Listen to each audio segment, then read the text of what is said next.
Hello and welcome to Nutrition and Alternative Medicine. I'm JJ Flizanes, your host. Thank you for downloading today's show. We're going to talk about reinventing yourself. And I think it's a conversation that's applicable to everyone and anyone, no matter what you do in your life. And the reason is because if you're in a job or career that you love, you work for someone else, and that's fine, and you love that. Sometimes along the path, we get distracted with other details that direct us away from the core reason why we're doing what we're doing in the first place. So I think today's show will be inspirational for all of you, regardless of if you work for someone or not, and especially if you're feeling stuck in different areas of life. Also, I do want to remind you that we are in April and there's still $100 off the ticket for the next big step, which is another place where you can take this information, put it into practice and action, and come out with a plan and transformation after a little more than 3-day retreat with me and some amazing people that will help you really reinvent your life completely from top to bottom if it's something that you are interested in. So April is going to be, again, $100 off the ticket price, and there's still a 5-pay plan to help your pocketbooks. So if you're interested in coming to September's event, that's the 20th through the 23rd, please make sure to register this month to save $100. You can go to jjflizanes.com/next big step. You can also just come to jjflizanes.com. There is now an event tab at the top of the page. Next month in May, we're going to do our next 30-day manifestation challenge, and I will start letting people in by the 3rd week in April. And the reason is because we have a lot of videos. I've got some instructional audios. There's a podcast to listen to get you prepared. And I realized that letting people in like the day before was not enough time for you to sort of feel comfortable about what to do in that 30-day process. So if you're someone who's been waiting in the wings, you've already registered, but you haven't been let in, it's because I'm waiting for that 3rd week, and then you can get started. So if you're interested in that, you can also go to jjflizanes.com, click on free tools and resources, and then the 30-day manifestation challenge. And we'd love to have you join us in May. It's free, and it is 30 days, and you can focus on anything that you would like to manifest in your life. So I hope you enjoyed today's show. Again, remember, reinvention is not just about your career. It could be about your outlook. It could be on your feelings. It could be on your interpretation. So enjoy today's show and let me know what you think. Steve Olsher is known as the world's foremost reinvention expert. Famous for helping individuals and corporations become exceptionally clear on their what, that is, the one thing they were created to do, his practical, no-holds-barred approach to life and business propels his clients towards achieving massive profitability while also cultivating a life of purpose, conviction, and contribution. A 25-plus year entrepreneur, Steve is the chairman and founder of Liquor.com, online pioneer who launched a CompuServe's electronic mall in 1993, New York Times bestselling author of What is Your What? Discover the one amazing thing that you were born to do, author of the Business Technology Book of the Year, Internet Profits, the world's leading experts reveal how to profit online, creator of the New Media Summit, host of the #1 rated radio show and podcast Reinvention Radio, international keynote speaker, and an in-demand media guest who's appeared on CNN, the Huffington Post, the cover of Foundr Magazine, and countless other media outlets. Welcome to the show, Steve. Well, thank you for having me. You're welcome. Thank you for having me at New Media Summit. I can't wait to share about it with the audience and let them know what it is in case anyone's interested in joining us at one of your next events. But I want to talk today about the reinvention aspect. Your show is called Reinvention Radio. Reinvention applies to so many aspects of our lives, and the people who listen to my shows on the different platforms and the different channels that I have, anywhere from health and fitness and wellness to relationships to spirituality to purpose in life. Talk to us about and tell us a story about how you came up with and how you claimed reinvention for yourself. Yeah, it's an interesting story, but it's basically the story of my own reinvention, right? I mean, I think that's kind of what we end up doing is just like in author land, we write the book that we most need, right? I think that for me, I'm kind of the poster child for reinvention, both in my personal life and in business as well. And as I looked back on my career of, I mean, even way back in the day of DJing and opening up my own nightclub when I was 19, to getting in the catalog world and then online in 93, and .coms and real estate and coaching and authoring and speakering and doing live events and those sort of things. It's just the continual reinvention of my life and businesses, and really just being willing to pivot as needed. That I think has really given me the opportunity to confidently position myself as a reinvention expert. And I think when Foundr Magazine puts you on the cover as the king of reinvention, then I think it's been validated. So I'm just really the poster child for it.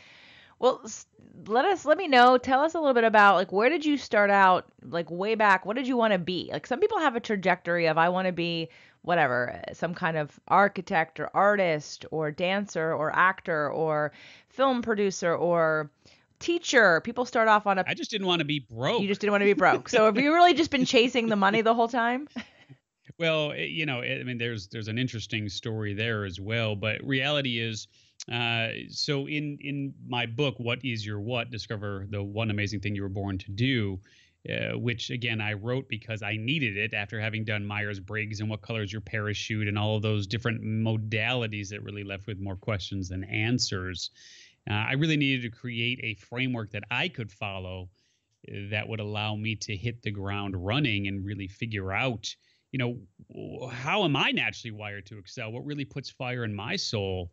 And I couldn't figure it out. I'm not like one of those people that, in the book, we talk about the 4 paths. One of the paths that people are on is the path of the birther, where like literally they've kind of known since the womb who they are and just what it is that they're here to do. And I think we kind of hate those people. But reality for me is we love them, but we hate them, because they're just so clear. They might get off track, but eventually they get back on track. And so for me, I've never been a birther, right? Like I've never had that clarity of, okay, this is exactly what I want to be doing.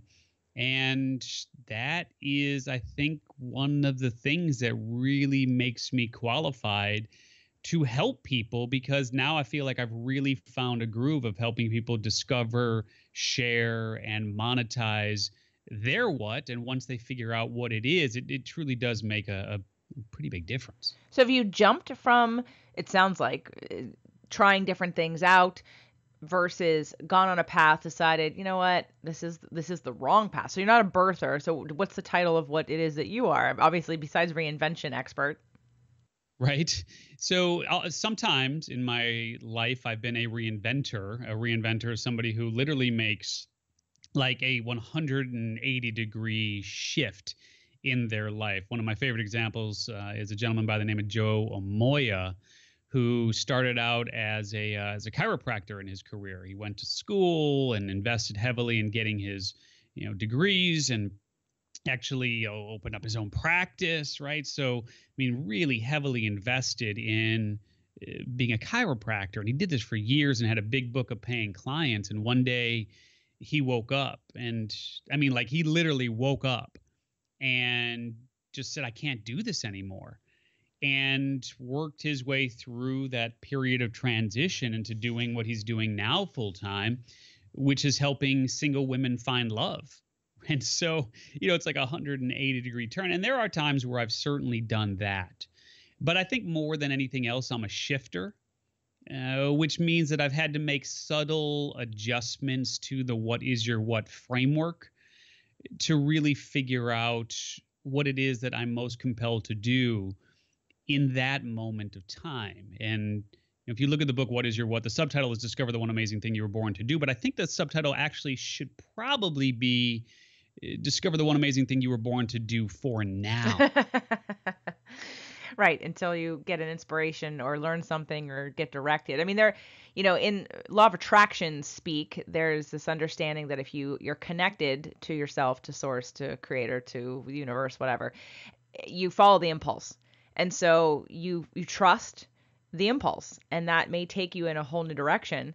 And for a lot of people, our heads get in the way of that and go, well, that's too scary, especially if someone's born into a family that's very long term in one career. You go to school, you do the right thing by, following your path you're supposed to be on and what people tell you should do. So obviously there's part of that for me on a spiritual side, law of attraction side, that's really like, that's it. Like what you're doing, you get into alignment, you get in a good space, you follow the impulse and you shift and you move and you trust, because it keeps working out. And if it doesn't work out, at least it teaches you something about a path that you maybe shouldn't be on. So what I'm really curious about that you mentioned about the Myers-Briggs, what tests, what personality things did you look at, did you do that helped you to define or to confuse you? Like, I want to know more about that, because there are people out there who are like, I don't know what I should be doing. Yeah. And reality is I have done all of those modalities, from Myers-Briggs to What Color Is Your Parachute to strengths finders. And I mean, I think you name it and I've tried it. And one of the reasons why again, in author land, you write the book you most need. One of the reasons why I created this What Is Your What framework is because what I realized is that, knowing that I'm an ENJF, or I don't know, whatever the hell I am, it's just like, okay, so WTF. It's like, what do I do with that information? Or like, going through What Color Is Your Parachute, like you walk into a room and there's 4 conversations, and one's about business and one's about sports and one's about finance and one's about, celebrities. And I'm just walking into that room looking like, where's the door? Like, how do I get out of this room? And so that's really at this juncture of my life, like, even way back when, but even now, it's like, I need something more practical. I need something that really says, hey, you can hit the ground running doing X, Y, or Z. And that's kind of how I backed into this framework, which allows folks who go through it to become very clear on 3 things. One is their core gift. And if you look at the cover, What Is Your What, you'll see that the only graphic element we have on the cover is the DNA strand, because I really truly believe that your core gift is already in your DNA. It's a part of who you are. And so examples of gifts can be like communicating or healing or teaching or enrolling or protecting, or those sort of things. And you may have a couple of gifts, but one's always going to have a little bit of an edge over the other. Even if it's just 51-49, one's going to have a little bit of an edge. And I do believe that remains constant throughout your entire life. And so, as I like to say, your what really has chosen you. It's not that which you have chosen, unlike your why, which you can choose because that's something that is external. But once you understand what your core gift is, you then have to figure out the primary vehicle that you will use to share that gift. But knowing the gift and knowing the vehicle is not in and of itself enough. There's a really important part of that equation that none of the other modalities help you with, which is, the third part of the What Is Your What framework. And that's knowing the people that you're most compelled to serve. And so if you look at this as a tripod, and what happens when you take out any one leg of the tripod, the whole thing falls over, right? So you could know your gift and you can know your vehicle, but if you're not clear on the people that you're most compelled to serve, that doesn't work, right? If you know your people and you know your gift, but you don't know your vehicle in terms of how you will serve them, that doesn't work. And you can run it 6 ways from Sunday, and you can see that unless you've got all 3, it really doesn't work. And most people go through life without having clarity around one part of the What Is Your What framework, let alone all 3. So what is your gift? I believe that my gift very clearly is communicating. That is my core gift, is communicating.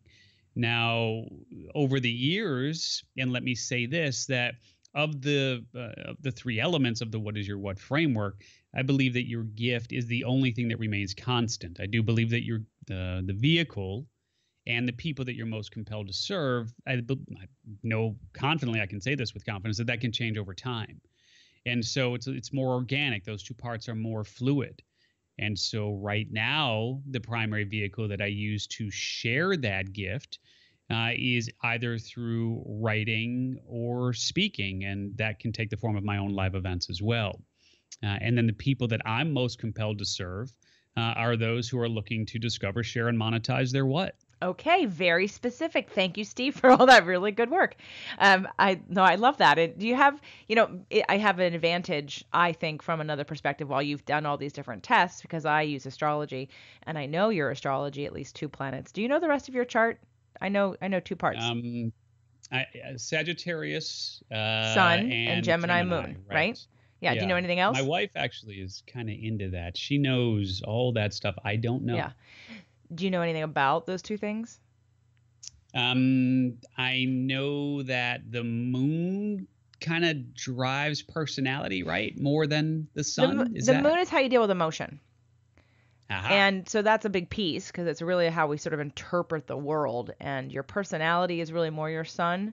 There's many other planets, but so you're Sagittarius. Sagittarians are truth seekers. I have a lot of Sag in me. I'm not a Sag, but I've got Sag in 3 different places. And so the Sag part of you feels to me like that truth seeker, that fun, that following the impulse because it makes me feel good and I'm interested and I'm curious and I want to climb the mountain and learn more about that. And I want to see where that takes me. Like that's the Sagittarius part. And then the Gemini part's really interesting because that's air. And so both of your 2 of your major planets are very moving. They're very like exploratory. They're very energizing, energetic. Gemini's kind of, besides the twins being, someone could say two-faced in a negative way, or you could say private and then what image you put out to the world, what image you keep inside, or how you are with one person versus how you are with somebody else. Those things don't really resonate for me with you like that, but Geminis have a curiosity, and there is a bit of a trusting, like the air, like you're over here and then the wind blows and you go, oh, let's look over here. That's interesting. Let me go look over that. And it's not to say that you don't complete things because I think your combination is really good. But for me, your whole backstory makes me go, yeah, of course. Yeah, of course. When you said, and here was the clincher, because I have lots of Sag in me too, when you said, and I've never ever learned anything about what color's your parachute. I know nothing about that. So I'm going to totally go research that now. But when you're talking about what color's your parachute and you're just looking for the door, that's such a Sag trait because it's not being boxed in. Like anytime it's like, oh, I just need freedom. The other trait is having complete freedom. So that's where I find this is just really fascinating with the communication because I have that too. One of my gifts is communicating and I believe that, and vehicle, of course, same thing, writing and speaking. And I wonder if that's partly a Sag thing. So when you work with, when you wrote the book, because I know you said you write the book, you need to learn, you write the topic and subject you need to learn. You most need, right. Yeah. Uh-huh. What did that do for you when you came out of that? I mean, obviously you had a book now and you could do coaching and programs and podcasts and help other people, but what did it do for you? Well, and let me say this just to kind of close the loop on the astrology side of the equation. I'm actually a November Sag, and evidently, according to my wife, that makes me a little more Scorpio since it's the 25th. Yeah. Yeah, you're cuspy. Which is sort of cuspish. Yes, you're cuspy. As I've learned. So I don't know how that affects things at all, but Lord knows, I'm definitely kind of like a windsock. And so, like you said, something looks good, I kind of blow over there, and something else looks good, I got to blow it, right? So the book is more, I think, of a roadmap, of an anchor, if you will, for me to be able to use and leverage, right? I mean, I think there's a big part of me that needed these teachings for sure. And what I can say is, as I look back, on my career and certainly on my personal life as well, that I'm definitely a grass is greener type of person. There's no doubt at all about that. But at the same token, I knew I couldn't go to my deathbed with a lot of the life lessons, if you will, that I had in my head just still within me. So part of the reason why I also wrote the book was just to help people avoid a lot of the same brain damage and trials and tribulations, if you will, that I had to endure in my life to get me to where I am. And my wake-up call really came back in about 2008, 2009, right in there. When I realized, and I don't have to go into a long belabored story here, but basically I had a vision of my own funeral at as I was sitting bedside with my stepfather as he was in his final days. And as I was holding his hand, he could no longer communicate, but I think he was putting this vision into my head or something of that nature, because I had a vision of my funeral where it was actually me in the casket. I was going down into the earth, and I could hear the words being spoken graveside, which were basically, "Here lies Steve Olsher. He dedicated his life to chasing the almighty dollar." And Ouch. that's all that was said. Yeah. And that's where I kind of had that wake up call of like, I'm doing a lot of things that are pretty good for me and those closest to me, but really no one else.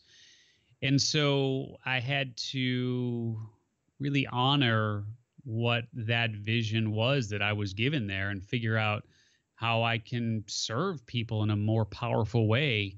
And I knew from that point forward that if I didn't write that book, I don't think I'd be able to look at myself in the mirror on my deathbed in those final days and know I had done whatever I could do to help others. That's powerful. And I think it's awesome that you got that information. You were very connected to have that dream and be inspired to take action and have clarity on a bigger perspective.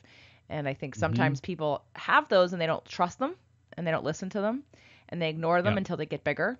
So bravo to you for getting it and going, okay, I know what I'm supposed to do now and how I'm supposed to proceed, and not allowing that to get bigger. So I want, the people that are listening range, and I know because a lot of them are in my Facebook groups doing my 30-day manifestation challenge, and some of them have come to my live events, and I know that there are people who have a bigger mission and message that they haven't figured out yet. So your book will help them get to that?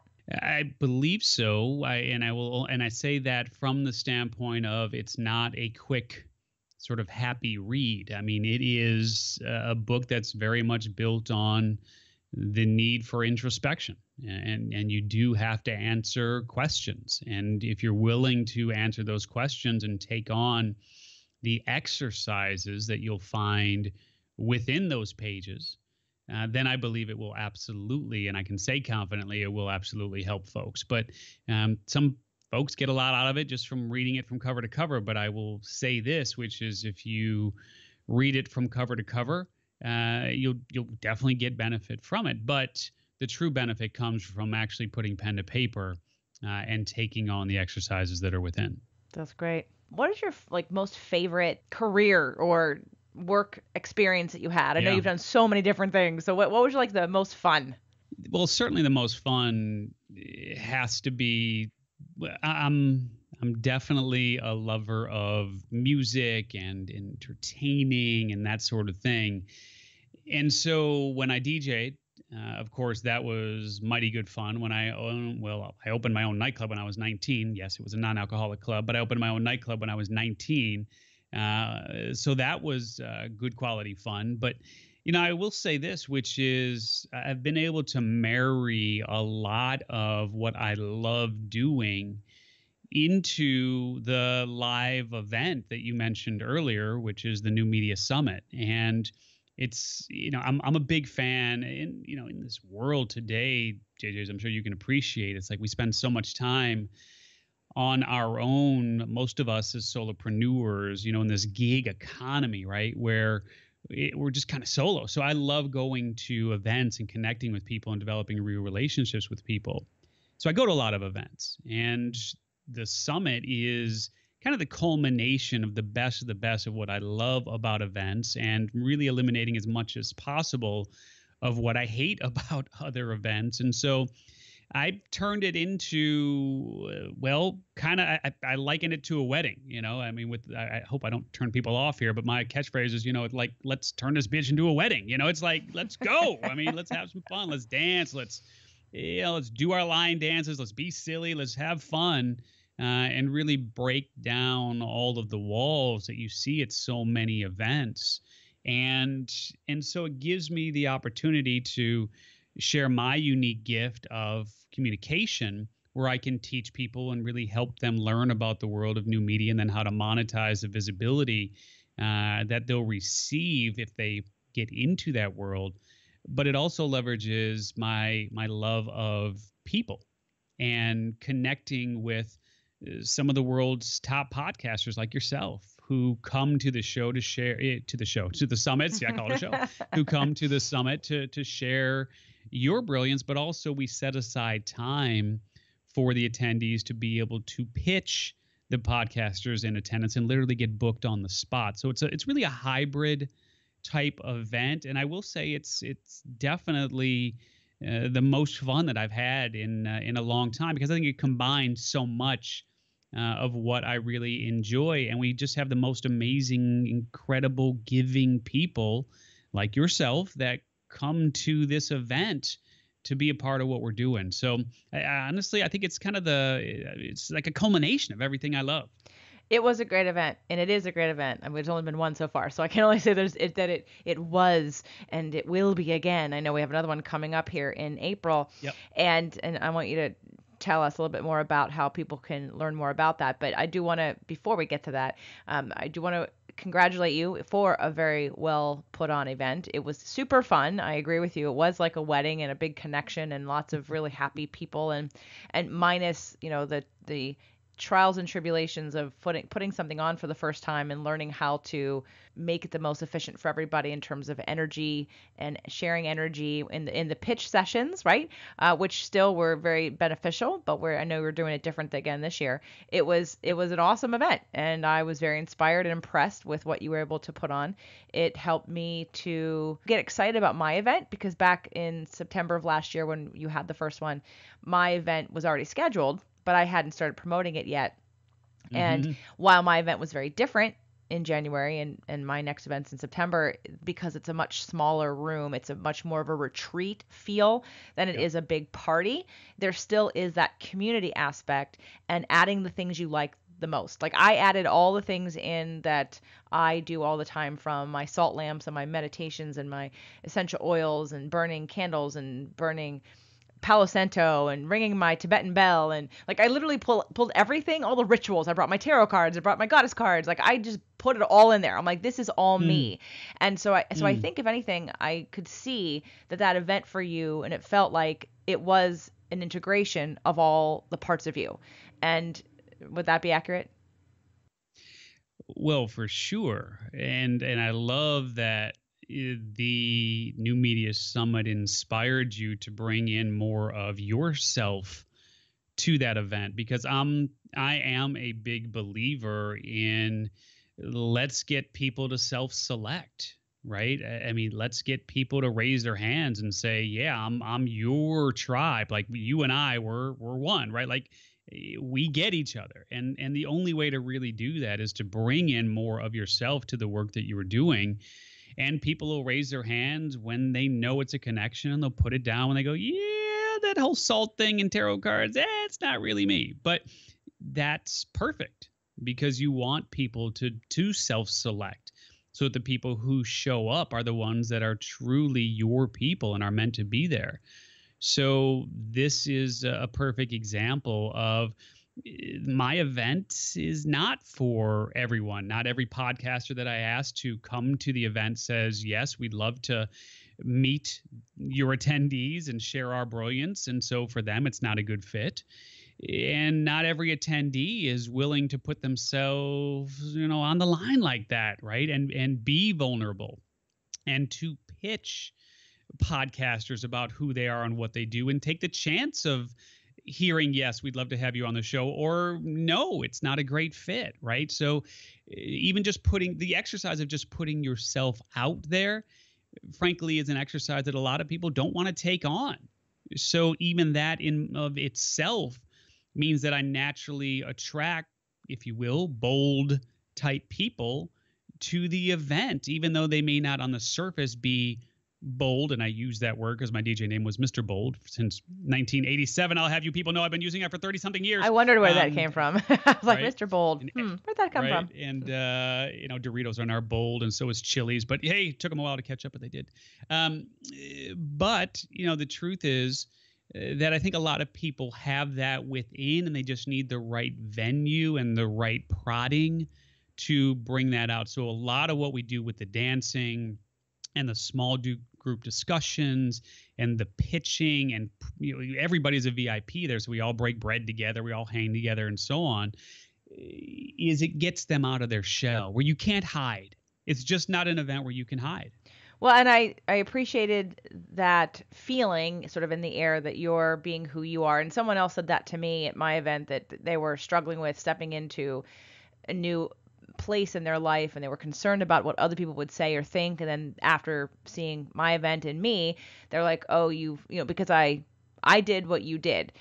And it was my first event that I've had in a very long time. And it was definitely my first event since being a podcaster. And I did attract my tribe so that I did feel comfortable bringing out all of me. And I'll definitely say you inspired part of that, because I saw you bring out sort of all of you at your event. And not that I am who I am all the time. People meet me after they see me on some kind of TV thing or a video, or they hear a podcast, and they'll go, wow, you're the same as you are on camera. I'm like, I'm the same all the time. I do not change. I don't have a I'm on face and I'm off face. It's always just who I am.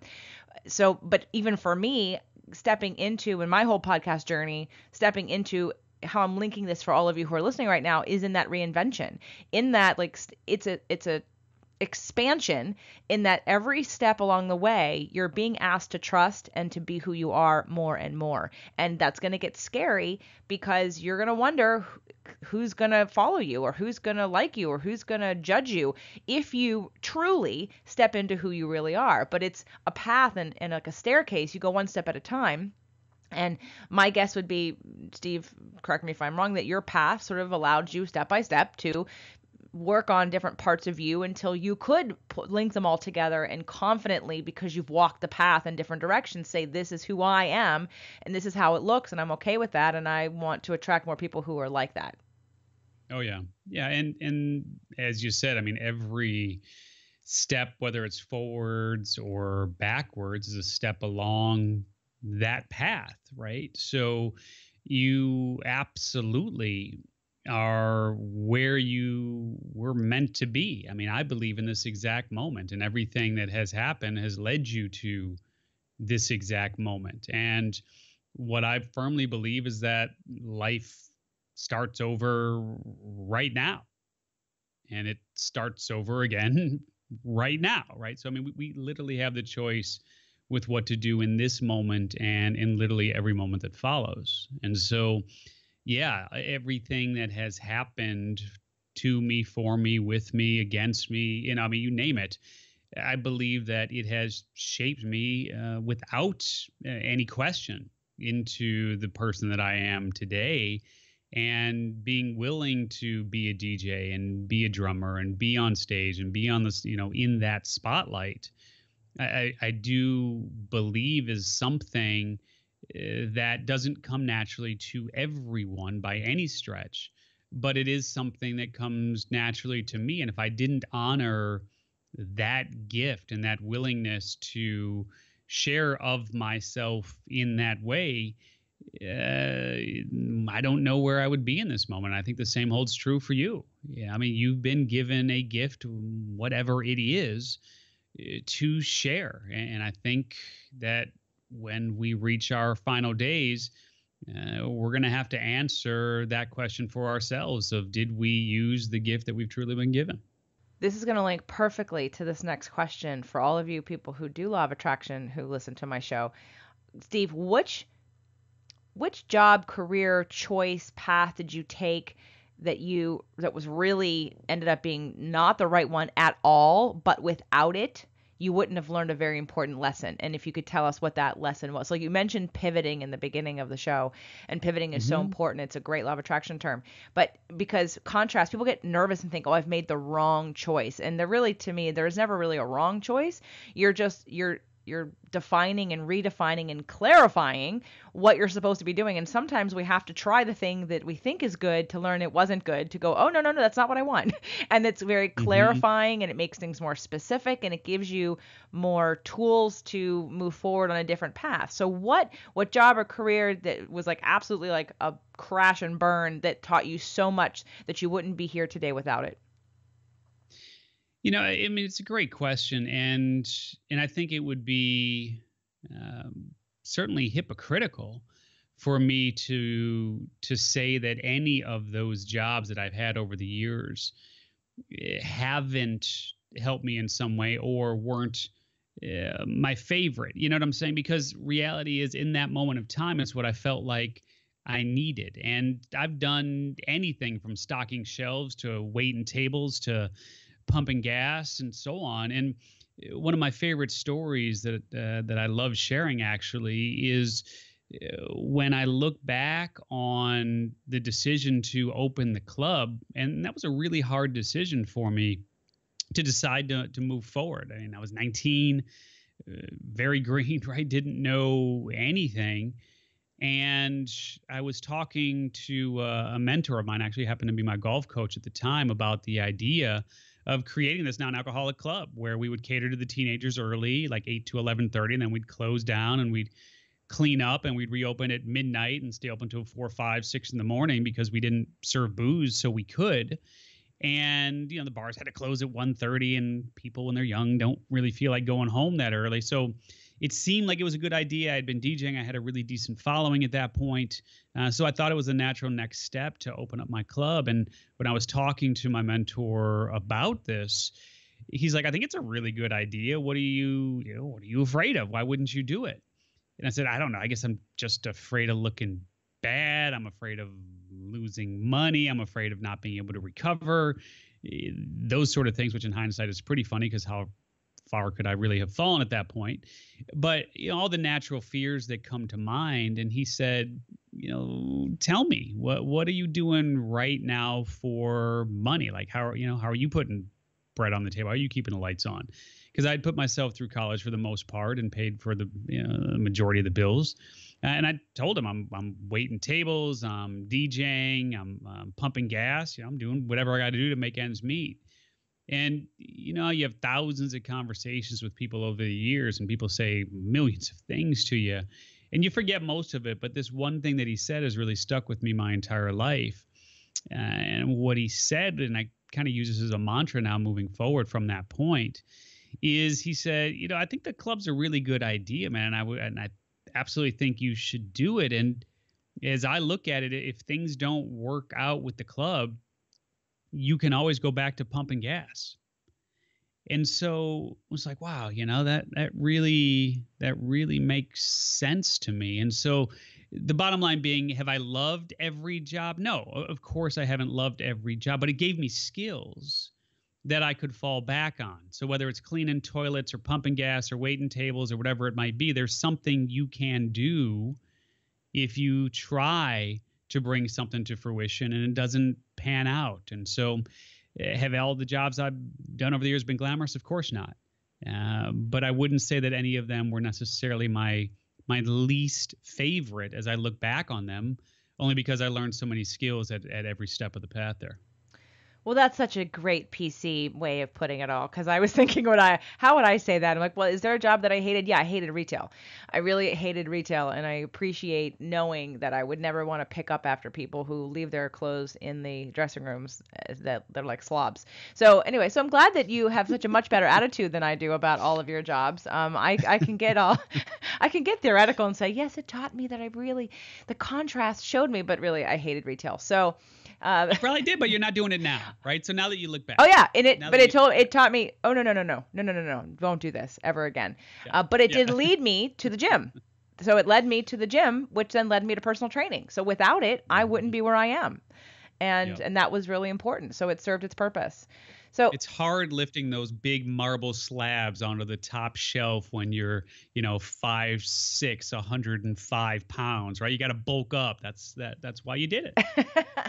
Well, not quite that, but now I know people are listening and they want to know more about both the New Media Summit and the book. So let's start with what everybody can benefit from, no matter if you're in business for yourself or you're not, or you're not 100% happy in your career or even in your marriage or in your life in general. Tell us about the book. Yeah, definitely not one to give marriage advice, although I have been married for more than 20 years. But I do think that if you're clear on what your what is, it can positively impact, of course, your personal life as well. So yeah, I'm pretty fortunate to be able to say that the book hit the New York Times list in 2013. and we give the entire book away for free. So I'd love to help you figure out what your what is, and you can grab a free copy at whatisyourwhat.com. So I'm happy for people to do that. And the New Media Summit, which you have been a part of and will continue to be a part of, and we love you for that. It is a very unique event where you not only have the opportunity to learn how to leverage and monetize the power of new media, but it truly is the only event where you can meet 40 of the world's leading podcasters and pitch them on who you are and what you do and literally get booked on the spot. And so I don't know that we'll have seats left for April by the time folks hear this, but we might. So just go to newmediasummit.net to see where that's at. But if not, we're definitely doing another one in the fall, and we'll be doing it again, of course, multiple times in 2019. Any dates, Steve, for the one in the fall yet? I don't even want to do it. Okay. We were going to do it in Nashville, and then like every venue in Nashville is sold out. So we're scrambling right now, but we won't do it when yours is. Thank you. Well, that's important to me because I booked my next one around you. So my next event, September 20th to the 23rd, and I wanted to make sure New Media Summit wasn't happening again at that time. So let's you and I keep in touch because I'm going to continue a January and a September event, and I want to make sure that I'm available to attend if still invited to New Media Summits. Sweet. Yeah. Okay. Yeah. No, we're good on that. We'll make sure they don't overlap. Good. So everyone, go get the book, whatisyourwhat.com and newmediasummit.net. And if for some reason you can't find either one of those, please be in touch. You know where to find me, all of you, to get that link, and I will make sure that I get it to you. I'd love to meet and see you at New Media Summit, and definitely I'm going to download the book because I don't have it either, and I think it's time for me to read your book, Steve. Whatisyourwhat.com. Please do. Very good. Steve Olsher, thank you so much for coming on the show. Oh, thank you for having me. Keep up the amazing work. You too. See you soon.